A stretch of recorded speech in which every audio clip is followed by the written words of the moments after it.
बिस्मिल्लाहिर्रहमानिर्रहीम। अस्सलाम वालेकुम students. I hope all of you are fine and आप साथ साथ लेक्चर्स भी ले रहे होंगे और इनको गो थ्रू भी कर रहे होंगे। This is our 7th lecture of the system integration and architecture.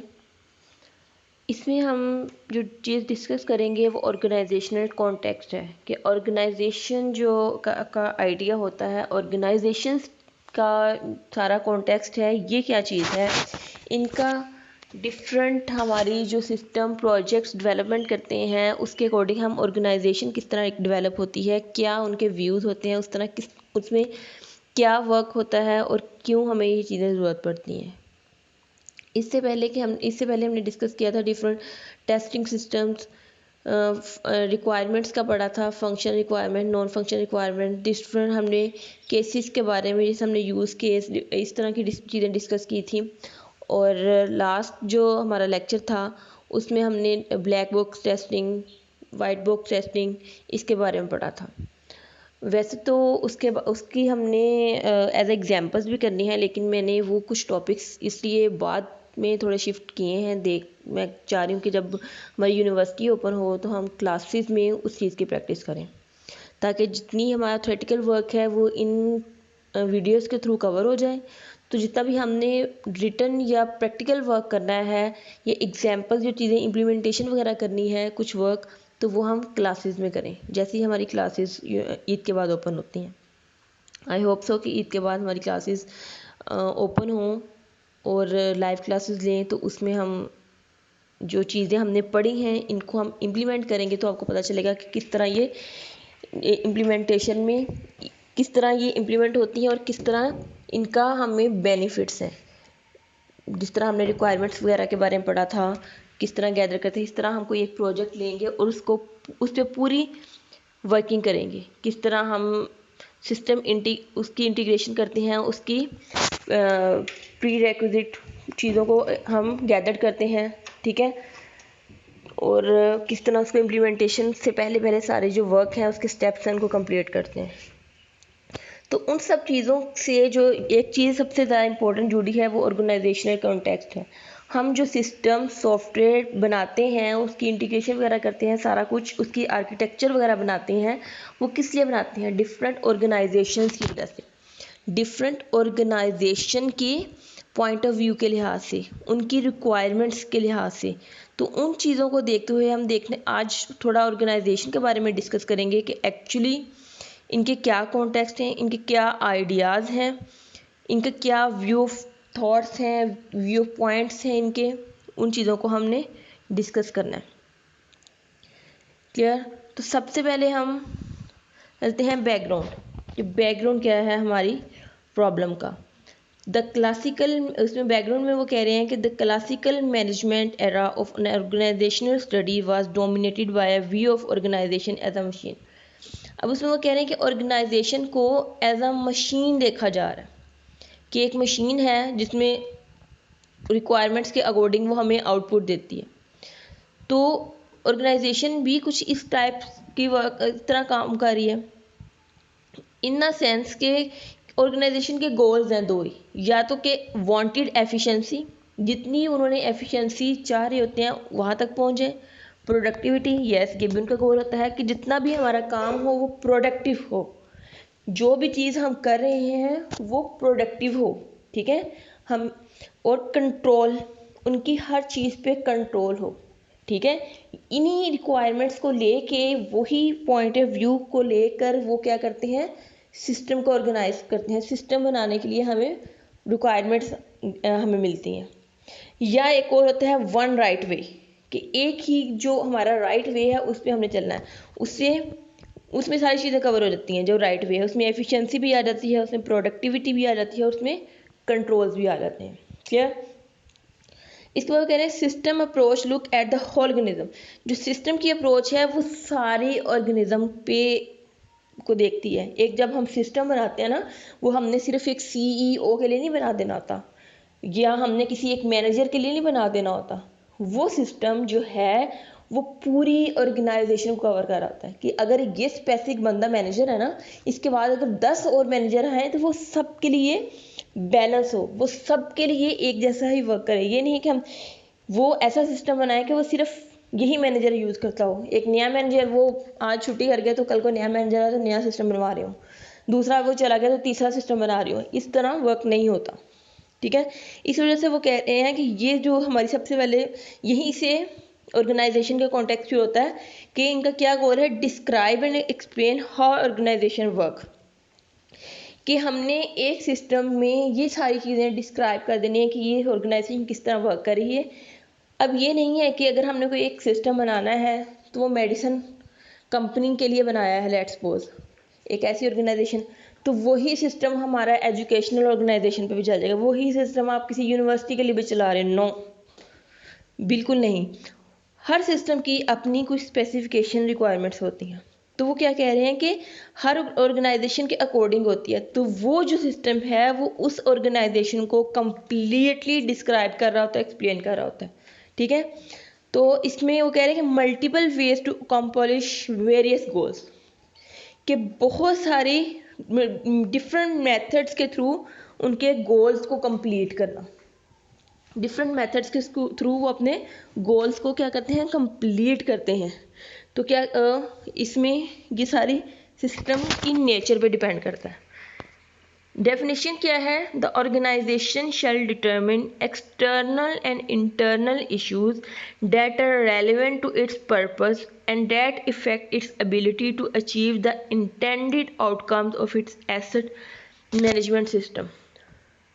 अब वो क्या कह रहे हैं कि ऑर्गेनाइजेशन में कुछ इंटरनल और एक्सटर्नल इश्यूज होते हैं। इंटरनल इश्यूज जो हमारा इंटरनल स्टाफ होता है, ठीक है, जो हमारी फर्म के अंदर, हमारी ऑर्गेनाइजेशन के अंदर प्रॉब्लम स्टाफ होता है, वहाँ पे कोई इशू हो जाए, स्टाफ ना तो हमारी अंदर की जो जिस पे काम कर रहे हैं, हमारी प्रोडक्ट है उसमें कोई प्रॉब्लम हो, ठीक है, that is the internal issue. External issue जो हम बाहर किसी से डील्स करते हैं, ठीक है, कोई चीज़ किसी इंसान से डील करते हैं, किसी ऑर्गेनाइजेशन से डील करते हैं, उनके साथ इशू जो कि जिस ऐसे पर्पस को इफेक्ट कर रहे हो जिसकी एबिलिटी जो हम अचीव करना चाह रहे हो, ठीक है, या उसकी आउटकम या वो वाली चीज़ से हमें आउटकम्स आ रही हो, ठीक है, आउटकम्स आ रही हो मैनेजमेंट सिस्टम की, तो वो क्या है, हमें बेनिफिट्स मिल रहा हो, तो उन इश्यूज से रेलिवेंट, ठीक है, जो हमारी प्रॉब्लम्स होती हैं, डेट इज़ ऑर्गेनाइजेशन कॉन्टेक्स्ट, वहीं से शुरू होता है कि ऑर्गेनाइजेशनल कॉन्टेक्स्ट में हमारे सारे इंटरनल इश्यूज भी एक्सटर्नल इश्यूज भी हर इश्यूज़ को कंसीडर किया जाता है। ये नहीं है कि हम अगर हमारी सारी एम्प्लॉयज़ की आपस में प्रॉब्लम्स चल रही हैं, हमारी फर्म बहुत अच्छी है लेकिन बाहर अच्छे हमारे रिलेशन, नो, हमारे इंटरनल और एक्सटर्नल तमाम रिलेशंस अफेक्ट नहीं होने चाहिए, तब हम बेनिफिशियली एक ऑर्गेनाइजेशन को इस्टेब्लिश कर सकते हैं। Asset management objective include in the strategic asset management plan. वो कह रहे हैं कि किसी चीज़ की मैनेजमेंट या किसी पर्सन की मैनेजमेंट के ऑब्जेक्टिव्स में क्या क्या चीज़ें इंक्लूड हैं, उसकी डिफरेंट मैनेजमेंट के plans shall be align to, सारे प्लान्स अलाइन हो and consistent with the organization objective, और वो जितने भी प्लान्स हैं वो ऑर्गेनाइजेशन के ऑब्जेक्टिव्स के साथ रिलेटेड हों। ये नहीं है कि प्लान्स कुछ और बना रहे हो, उससे ऑर्गेनाइजेशन को बेनिफिट्स ना हो रहा हो, तो आपके क्या होंगे, आपके रिसोर्सेज भी ज़ाया होंगे, आपका टाइम भी ज़ाया होगा, आपकी कॉस्ट भी ज़ाया होगी, ठीक है। तो आपने अपने सारे जो प्लान्स हैं उनको इस तरह अलाइन करना है कि वो आपके ऑर्गेनाइजेशनल ऑब्जेक्टिव्स को फुलफिल करें, ठीक है। नेक्स्ट है, अब वो कह रहे हैं कि if we talk about the organization of international business then we refer to organization architecture. अगर हम किसी इंटरनेशनल बिजनेस वगैरह से के पॉइंट ऑफ व्यू से देखें तो हम इसका आर्किटेक्चर भी डिज़ाइन कर सकते हैं, आर्किटेक्चर को भी देख सकते हैं। Now let define organization architecture की क्या होता है, the totality of a firm's organization including formal organization structure, control system and incentives, process, organizational culture and people। अब इसमें वो क्या कह रहा है कि वो कह रहे हैं कि जितनी भी हमारी ऑर्गेनाइजेशनल फर्म की टोटल ऑर्गेनाइजेशंस हैं, जितने भी उसके स्ट्रक्चर्स हैं, ठीक है, जितने भी उसमें सिस्टम्स हैं, ठीक है, जितने भी उसमें सिस्टम्स हैं, ये जितने इसमें प्रोसेस चल रहे हैं, ये इंसेंटिव जिसमें कहते हैं कि हम ये इंसेंटिव बेनिफिशियल्स रिवॉर्ड्स बेनिफिट्स किसी को जो देते हैं हम, ये जैसे सैलरी इंक्रीमेंट हो गया या उसमें बोनस हो गया, ये सारी चीज़ें जो है ये सारी चीज़ें इंक्लूड हैं, ठीक है, सिस्टम के कल्चर पे और लोगों पे भी डिपेंड है। ये सारी चीज़ें इंक्लूड करके एक हमारी ऑर्गेनाइजेशन या फर्म का आर्किटेक्चर बनता है, जिसमें सैलरीज, एम्प्लॉयज़ की बोनसेस, उनके इंक्रीमेंट्स, उनकी रेटिंग, उनकी सारे प्रोसेसेस, सारा उनका कल्चर क्या है वहाँ पे सारी टाइमिंग्स इशू, वहाँ पे किसके साथ रिलेशंस हैं, वो सारी चीज़ें जो इंक्लूड हैं वो ऑर्गेनाइजेशन आर्किटेक्चर पे है। To be the most profitable firm need to be sure कि अगर किसी फर्म को बहुत ज़्यादा प्रॉफिट या बहुत ज़्यादा उन्होंने सक्सेसफुल होना है तो उसके लिए श्योर करना चाहिए the different element of the organization architecture are internally consistent, कि आपके अंदर का जो सिस्टम है ना वो कंसिस्टेंट हो, उसमें कोई किसी किस्म की प्रॉब्लम ना आ रही हो, ठीक है। सेकेंड वो कह रहे हैं द ऑर्गेनाइजेशनल आर्किटेक्चर मैच और fit the strategy of the firm, कि जितना भी आपका ऑर्गेनाइजेशन का स्ट्रक्चर है ना वो आपकी फर्म की स्ट्रेटजी से मैच कर रहा हो, ठीक है। आपकी अगर फर्म है, इसकी एक एग्जांपल ऐसे है, इररिलेवेंट एग्जांपल, लेकिन इस पॉइंट को समझने के लिए देखें कि आपकी फर्म है सॉफ्टवेयर हाउस, ठीक है, डिफरेंट सॉफ्टवेयर हाउस हैं, आईटी सॉफ्टवेयर हाउस हैं, वहाँ पे बजाय इसके कि आप कंप्यूटर साइंस, आईटी या सॉफ्टवेयर इंजीनियर्स को हायर करने के आप डॉक्टर्स को हायर करें, तो वहाँ उनको कोई काम होगा? नो। तो क्या होगा, ऑर्गेनाइजेशन आर्किटेक्चर मैच नहीं करेगा, वो फिट ही नहीं होगा, वो स्ट्रैटेजीज को फॉलो नहीं कर सकता। तो यही इस पॉइंट का मतलब है। आगे कह रहे हैं the strategy and architecture of the firm are consistent with each other and consistent with competitive condition. Competitive condition का मतलब है कि वो कंसिस्टेंट तभी रहेगा जब आपका इंटरनली भी रहेगा और बाहर भी आपके कंपेटिटर्स के साथ आपका मुकाबला पूरा होगा, वहाँ पे भी कंसिस्टेंट होगा, ठीक है। आपके सारे प्लान्स अलाइंड होंगे, आप अपने कंपेटिटर से हर तरह से एक स्टेप आगे होंगे, ना कि उसके बिहाइंड। क्लियर। और कह रहे हैं आर्किटेक्चर डिसीजंस कहाँ से आर्किटेक्चर, इसके लिए एक कॉन्वेज ला था, उसने कहा था any organization that design a system will inevitably produce a design whose structure is a copy of organization communication structure। इसको समझें फिर। वो कह रहे हैं कि कोई भी ऑर्गेनाइजेशन को के सिस्टम को डिज़ाइन करने के लिए चाहिए कि उसकी उस ऑर्गेनाइजेशन की कम्युनिकेशन स्ट्रक्चर की एक कॉपी बनाई जाए, ठीक है। उसकी क्या की जाए, ऑर्गेनाइजेशन को कॉपी बनाई जाए, जिससे क्या करें कि वो अपनी एक ये कम्युनिकेशन वे का मेथड है, ठीक है, जिसमें क्या करें वो अपनी प्रॉब्लम को डिस्कस कर सकें, ठीक है, जिसमें वो इन टच रहें, ठीक है, ये भी हो सकता है इसमें, ठीक है। और उसका एक स्ट्रक्चर जो है वो कंसिस्टेंट हो, जिसमें डिफरेंट प्रॉब्लम्स जब डिफरेंट ऐसी चीज़ें जो अनहैपन हो, जो हमें नहीं चाहिए, उनसे अवॉइड हो सके, ठीक है। ऐसा सिचुएशन जो जिनसे हम अवॉइड कर सकें, उन सिचुएशन से बचा जा सके, ठीक है। सॉरी। आगे हम ये देखते हैं कि ऑर्गेनाइजेशन स्ट्रक्चर्स में क्या क्या चीज़ें आती हैं, उसके आर्किटेक्चर में क्या क्या चीज़ें आती हैं। जैसे हमने डिस्कस किया था कि उसके आर्किटेक्चर में डिफरेंट आर्किटेक्चर में स्ट्रक्चर्स हैं, ठीक है, उसके कंट्रोल्स एंड इंसेंटिव्स हैं, इंसेंटिव्स में बोनसेस वगैरह, उनकी सैलरी इंक्रीमेंट सारा कुछ आ जाता है। उसके बाद processes and culture and peoples हैं, उसके कल्चर्स और प्रोसेस हैं। इन तीनों कैटेगरीज में स्ट्रक्चर को मज़ीद, स्ट्रक्चर जो है मज़ीद इसको डिफ़ाइन किया गया है। स्ट्रक्चर जो डिफरेंट इंटीग्रेटेड मशीन मैकेनिज़्म में, इंटीग्रेटेड मैकेनिज़्म उसमें आ जाता है, वर्टिकल डिफरेंशिएशन आ जाती है, हॉरिजॉन्टल डिफरेंशिएशन आ जाती है। आगे वर्टिकली डिफरेंशिएशन में को मज़ीद किया गया सेंट्रलाइज एंड डिसेंट्रलाइज में, ठीक है। और हॉरिजॉन्टल डिफरेंस को function structure, productive divisional structure, national division structure, world wide product division structure, world wide area structure, global matrix structure. इसमें कुछ चीज़ें हम आगे आके डिस्कस करेंगे, ठीक है, maybe in this lecture और maybe in the very next lecture. तो ये सारी चीज़ें हैं। तो इसमें जो मेन चीज़ें हैं वो हैं ऑर्गेनाइजेशन स्ट्रक्चर, जिसमें ऑर्गेनाइजेशन का स्ट्रक्चर कैसा है, उसमें डिपार्टमेंट आ जाता है, कौन कौन से आपकी फर्म के डिपार्टमेंट हैं, उसको किस किस तरह आपने डिवाइड किया हुआ है, ठीक है, उसको किस किस तरह आपने डिवाइड किया हुआ है, उसके रीजन में, उसके डिफरेंट रीजन्स को, ठीक है, क्या क्या ऑर्गेनाइज करें, किस तरह उसको हल, प्रॉब्लम्स को हल करें, कौन सा डिपार्टमेंट किस इशू को रिजोल्व कर रहा है, the location of decision making responsibilities, ठीक है, जो भी आपने डिसीजन लेने हैं उनकी रिस्पॉन्सिबिलिटीज़ किस टीम को देनी है, उसके लिए क्या कौन सी टीम बनाई है, ठीक है, आगे कंट्रोल सिस्टम एंड इंसेंटिव्स के एक आपकी ऑर्गेनाइजेशन को कंट्रोल और आपके ऑर्गेनाइजेशन को इंसेंटिव्स देने के लिए डिफरेंट, आपके एम्प्लॉयज़ को वर्कलोड को बैलेंस करने के लिए, उनकी हौसला अफजाई के लिए क्या करेंगे, major performance of sub unit, हर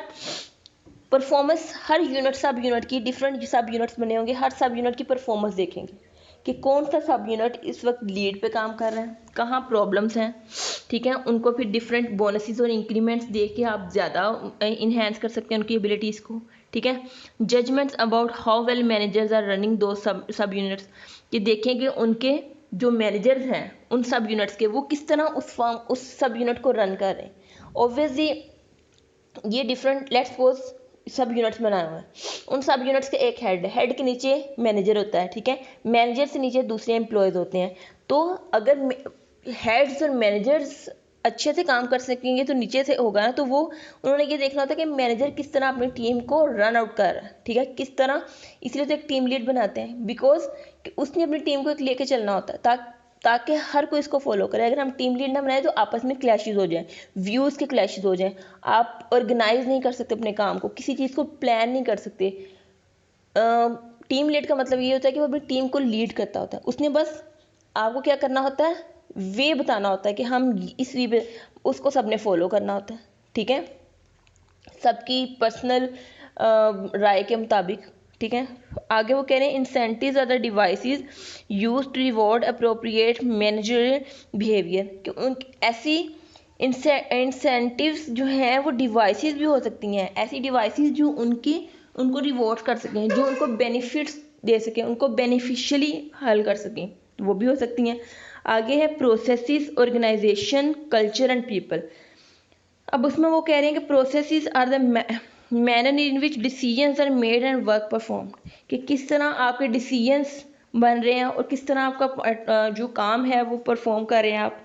और उसके बाद refer to the norms and values sharing among the employees of organization, ठीक, उसके जो एम्प्लॉयज़ के हैं ऑर्गेनाइजेशन के, उनकी नॉर्म्स, उनकी वैल्यूज़ का आप ख्याल रखें। ये भी एक ऑर्गेनाइजेशन का बहुत बड़ा वो है हक कि वो उनका हर चीज़ का, उनकी नॉर्म्स एंड वैल्यूज़ का ख्याल रखे। आगे organization architecture also made by people, obviously without the people organization architecture could not be complete, we could not complete. खाली एक बिल्डिंग बना दें, उसमें डिफरेंट डिपार्टमेंट्स बना दें, उसमें आप कंप्यूटर्स लगा दें, उसमें डिफरेंट इंसेंटिव डिवाइसेस भी लगा दें, उसमें सॉफ्टवेयर लगा दें, उनको मैनेज करने वाले अगर इंसान ही नहीं है तो वो आपका आर्किटेक्चर नहीं कंप्लीट हो सकता, ठीक है। और वो ये जो है आर्किटेक्चर इंसान ही बनाते हैं, इंसानों से ही आर्किटेक्चर बनता है। आगे बिजनेस प्रोसेसेस, ऑर्गेनाइजेशंस क्या हैं, बिजनेस ही हैं, तो बिजनेस करने के लिए क्या डिफरेंट बिजनेस प्रोसेसेस हैं। Processes are something that business go through every day in order to accomplish their mission. आपकी कुछ मिशंस हैं, ठीक है, आपका मिशन है कि आपने मंथली 1 लाख इनकम अर्न करनी है, this is your mission. Now it's depends on you कि आप क्या करते हैं, एक जॉब करते हैं, 2 जॉब करते हैं, आपको एक जॉब से ही 1 लाख हो रहा है, या आपको 2 जॉब करनी पड़ रही है, या आपको साथ साइड बिजनेस को छोटा मोटा करना पड़ रहा है, या आपको जॉब्स करनी नहीं पड़ रही, आप अपने बिजनेस से ही इतना कमा रहे हैं, ठीक है। It's all depends on you every day, ठीक है, गो through every day in the accomplish, आपका जो मिशन है उसको कंप्लीट करना is a business. Business is only not a thing that you earn the money, business is something else कुछ और भी हो सकता है कि जिसमें आप अपना मिशन कंप्लीट कर सकें, ठीक है। जिस आपका मिशन और भी कुछ हो सकता है जिसको भी कंप्लीट करना is also a business process. The better their processes the more effective the business. Yes, जितना आपका अच्छा प्रोसेस होगा उतना आप अच्छा इफेक्टिवली बिजनेस को हैंडल कर सकेंगे। Some businesses see their processes are strategy of achieving competitive advantages. Yes, कुछ जो हैं वो कह रहे हैं कि ऐसी प्रोसेस ऐसी स्ट्रेटजीज होती हैं जिसमें हम क्या करते हैं, अपने कंपेटिटर से जीतते हैं, अपने कंपेटिटर से अपना गोल अचीव करते हैं। A process that achieves its goal in a unique way can set a company off apart. Yes, वो कह रहे हैं कि एक ऐसा प्रोसेस जिसमें आप अपना किसी यूनिक वे से आप अचीव करें, can set a company apart, कि वो अपनी कंपनी भी सेट करता है। लेट्स सपोज आप में अगर एबिलिटीज़ हैं तो मेरा नहीं ख्याल कि आपको अगर आप में एक अच्छी क्वालिटीज़ अच्छी एबिलिटीज़ हैं, आप किसी पे डिपेंडेंट रह सकते हैं, आप अपनी अर्निंग खुद भी कर सकते हैं, ठीक है। It's all depends on you, it's all depends on you people, ठीक है। आगे वो कह रहे हैं a process that eliminates costs can allow a company to lower its price और रिटेन मोर प्रॉफिट। हाँ जी, वो कह रहे हैं कि अगर आप अपनी कॉस्ट को एलिमिनेट कर दें, आप अपनी कॉस्ट को इग्नोर कर दें तो can allow company to lower its price. अब कंपनी है या तो वो लोअर साइड पे जा सकती है, ठीक है, या अपनी प्रॉफिट को रिटेन कर दे, ठीक है। तो ये आपकी कॉस्ट पे ये वैसे ही है, जितना आप पैसे इन्वेस्टमेंट करोगे उतनी ही आपको प्रॉफिट की तरफ जाएंगे। तो these are the all business processes जिसमें आप क्या करते हैं, जिसकी बेस पे एक कंपनी ओपन होती है, जिसकी बेस पे हम कंपनी को लेकर चलते हैं। क्लियर। आगे है बिजनेस प्रोसेस मैनेजमेंट। अब इस बिजनेस प्रोसेस में बिजनेस प्रोसेस मैनेजमेंट जो है can be thought of as an international effort to plan, document, implement and distribute an organization's business process with the support of information technology।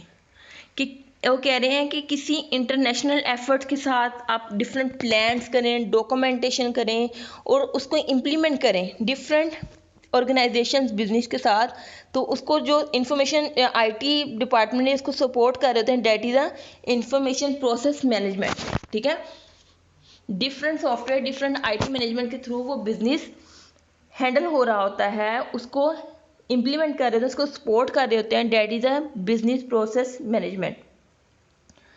आगे है business process reengineering and as organization look to manage their processes to gain a competitive advantages, they also need to understand that their existing ways of doing things may not be more effective or efficient। कह रहे हैं कि जो organisation है वो अपने different process को manage करती है, जिसमें कॉम्पिटिटर्स भी होते हैं, ठीक है, एडवांटेजेस भी होते हैं, डिसएडवांटेजेस भी होते हैं, ठीक है। और इसमें सबसे ज़्यादा जो ज़रूरत है अंडरस्टैंड की, वो आपकी पिछले काम को मज़ीद इफ़ेक्टिव और एफिशिएंट, जो कि में पहले इफ़ेक्टिव और एफिशिएंट नहीं था, लेकिन उसको मज़ीद इन्हेंस करना, उसको मज़ीद इफ़ेक्टिव बनाना जो है वो आपके लिए ये है बिजनेस प्रोसेस री इंजीनियरिंग। कि आपके पास पिछले ही रिसोर्सेज हैं, उन्हीं ही रिसोर्सेज को यूज़ करते हुए आप क्या करें कि अपनी बिजनेस प्रोसेस को री इंजीनियरिंग करें, ठीक है। ये दो टर्म्स हैं, बीपीएम एंड बीपीआर, ठीक है। ये दोनों टर्म्स बिजनेस प्रोसेस में बहुत इंपॉर्टेंट है। Without these two terms business could not be run.